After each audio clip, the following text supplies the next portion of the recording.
Well, self help and motivation can behave like a double edged sword at times. If you are at the wrong end, basically you are fucked. Now, the question is then what? Should we stop getting motivated and reading self help book? Well, the answer it depends honestly. It depends on how you use them and don't fall in the self help trap. Atomic Habits, Think and Grow Rich, How to Win Friends and Influence People are one of the classics which 80% of the literate population has read. However, 1% or maybe less than 1% of that population has become filthy rich or influence a lot of people on a daily basis or have built great habits. But why?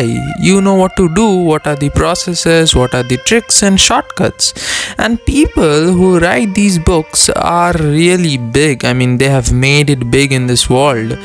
But then why do people still have an average life? Are they lying in the books? Well, I don't think so.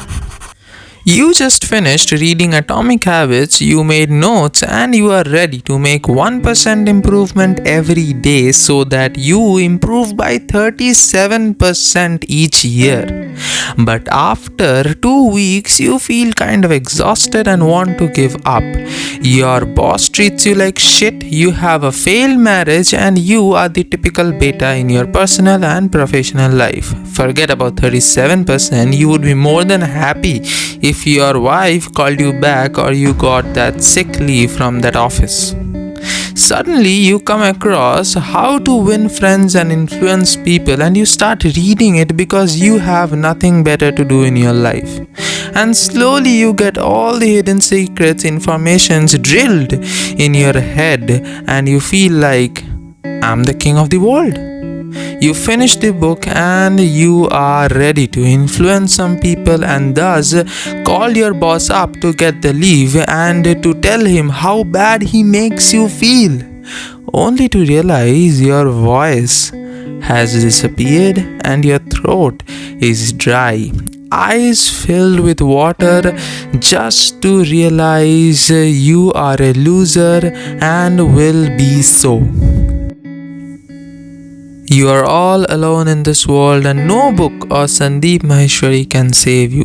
But then you see this book named Who Moved My Cheese? And you start off with that. You are trapped in this engulfing trap of self-help.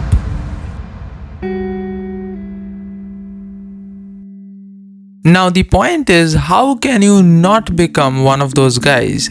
Now look, the books I've described earlier are one of my favorites, but when I read a book and as soon as I finish a book, I do not expect anything out of that book. As a matter of fact, I do not expect anything after I read a self-help book. It's just another book for me.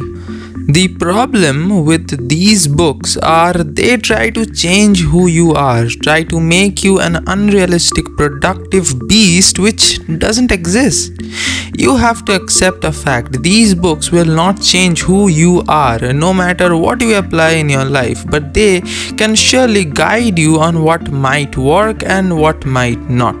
And to be honest, why would you change yourself? Just try to become the better version of yourself. Then what is the point of reading them? Well, I treat them just like a did you know book or an encyclopedia. I learn know interesting stuff, keep a record of what I learned, and most importantly, apply them in bits and pieces in my life. Read chapter 1, apply chapter 1, and so on. Now again, it is very important to have zero expectations as soon as you finish a book. Or rather, don't have any expectation after reading a self-help book, and whatever you read, apply in your life. Apply more, read less. Read one book every year, but apply everything you read in that book in your life. And most importantly, reading book is not a race, not for me at least. Does not make sense if you read 50 books, 60 books a year and apply nothing in your life. It's a hodgepodge in your head. Make it a habit not to read more than 5 self-help books every year, not more than 5.